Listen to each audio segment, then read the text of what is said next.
DHT. I hear the crackling of the fire outside. The fires come and go. They crackle and they spread. It's something we are accustomed to now. I hear the scurrying outside. I call it to Nefertel. No response. I call it to Simon. I wonder if the Nerowolves have gotten to them. I quickly grab my stone tip and head outside of my den. I almost cut myself, but I don't, as it's something that is almost routine. I rush out to see why I haven't heard any responses, and I notice that they are both sleeping still. I can hear the cry of the Nerowolves, but I don't see them. I rush over to Neferteli and give him a hefty slap. I do the same to Simon. They both quickly wake up knowing they have overslept.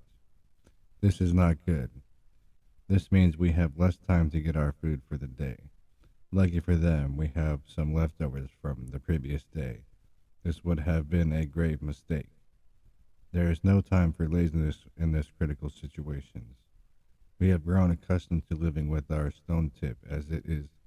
Let us survive in this hellish world. The first item I reach for in the morning is my stone tip. It is the last thing I usually touch before I go to sleep. I clean it, I sharpen it, and ensure that it is ready for the next moment. I am now wide awake. You have to believe these days any long at any time. What the rest we finally get is only a few short, precious hours.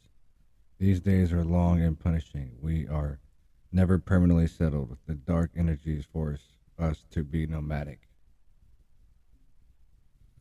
It is I, my brothers, and other members of our tribe that we are formed over several years. Each of us has something we are responsible for in this time.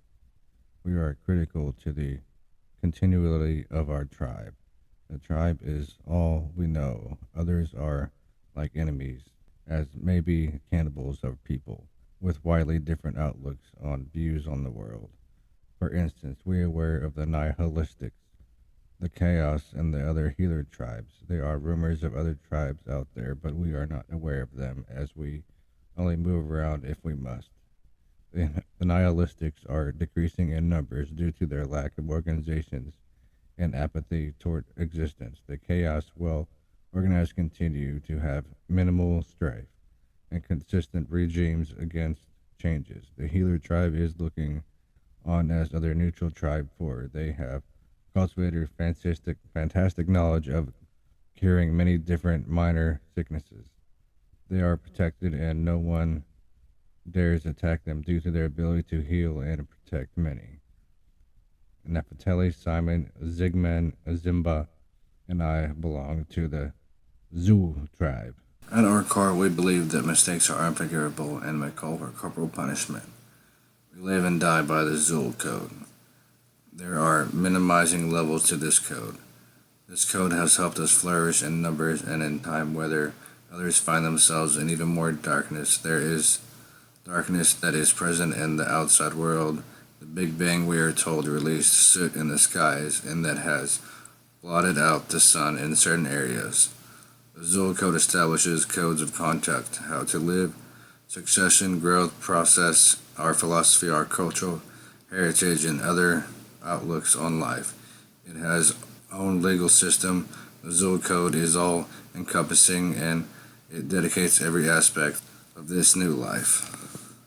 Our forefathers etched this code into these tablets we have adored here. It is since the beginning of the Big Bang event. If it were not for the Zul Code, we would not descend into chaos and significant disarray. We have heard of the eradicate of many other tribes due to their lack of their core code.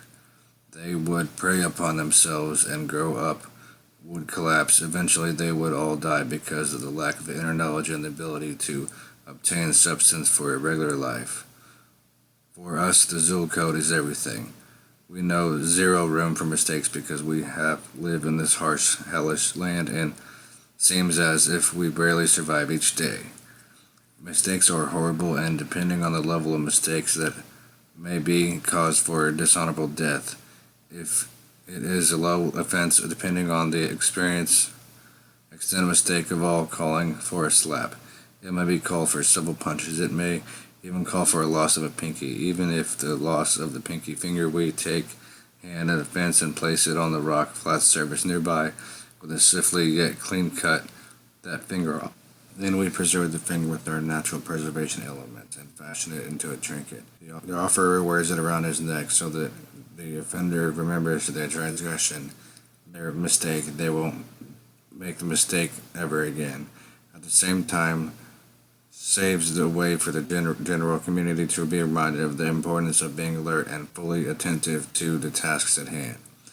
The year is 3065, and we have heard about screens and amazing communications devices that send still images, moving images across the airwaves where one could sit in. Others were doing hundreds of millions of miles away. Stone tablets have even mentioned a kind of vehicle that had the ability to carry you and others in your tribe swiftly to different lands far away. These astonishing feats of our forefathers are what give us hope for a brighter future. At the same time, it is significant technology advancement and hate that has led us to where we are today. Our lives are now drastically different from what they were we heard of our forefathers. We aren't flying around on aerial vehicles. There are no significant technologies to speak of. We only have our cruel tools that we use to hunt and gather. We have much to worry about now. The wildfires rage on. Sickness from the Big Bang event still has the effects on the portion of many tribes. The extent of our strength that has of offspring depends on your proximity to the Big Bang hotspots.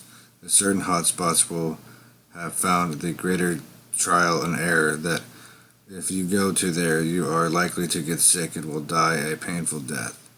Indeed, with enough time at these locations, if you are able to still live and continue to bring about offspring, they may come forth with tales or other abnormalities. Our healers have still not found out how to cure such diseases. Those who have fallen prey to these dark energies go through minimized suffering and eventually find peace when they have moved on to their own afterlife. These members of our tribes have had to go back and become one of the Mother Earths to find their comfort. We are now one of the many tribes that scavenge and hunt for food. Our forefathers have tried to provide us with some secrets of growing food from the ground, but the dark energies have infected the ground. We have tried time and time again to use and build upon some of those precious secrets to grow food from precious Mother Earth, but we have failed miserably. The dark energies are too strong. We seek to find a place that has more light. This may help our growing efforts. Even the food we obtain must be vented. It may have significant exposure to the dark energies, and this would be significant impacts to our tribe. Our stone tablets warn of potential food with too much dark energies that may bring about the sickness and pain. I look around me in the mostly wasteland. Our lives are far from pleasant. I, Cassiel Zigmar, am fortunate to be able to tell this tale in my personal stone tablet. Many of my people and those around me do not have the proper mental facilities to read and write due to the excessive exposure to the dark energies. I wish things weren't this way. Why is it that our kind yearns and aches for warfare? Why can't we rise above and solve these problems in a peaceful and actionable way? I wish that we didn't tend to descend into chaos. But things were forever changed after the event that is known as the Big Bang. We know not too much of the Big Bang event. We do not know that the world was much more advanced a mere century or two ago.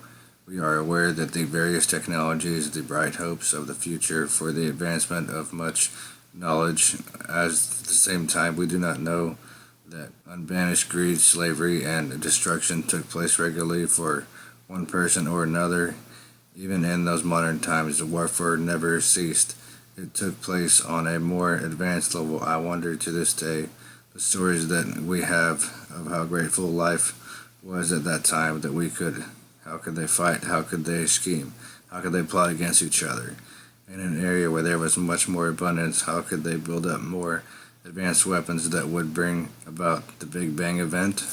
There have been tales that different groups would occur over 13,000 of highly destructive weapons. We have seen mentions of the world mad. We are not sure what this was, but this is different from the regular world mad.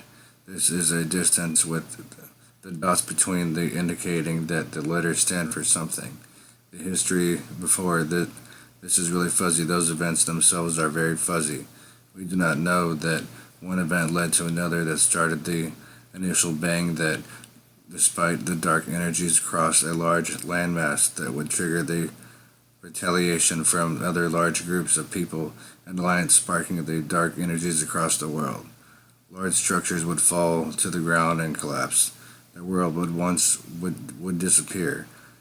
We would have heard tales of how the environment was once warm, but we all have now is de-isolation, cloudiness, and darkness. The tales that we have heard may continue as mere tales for each passing day. We lose conviction of what was once we continue to envelop by the dark energies that permeate our existence. Be sure to comment, like, and subscribe.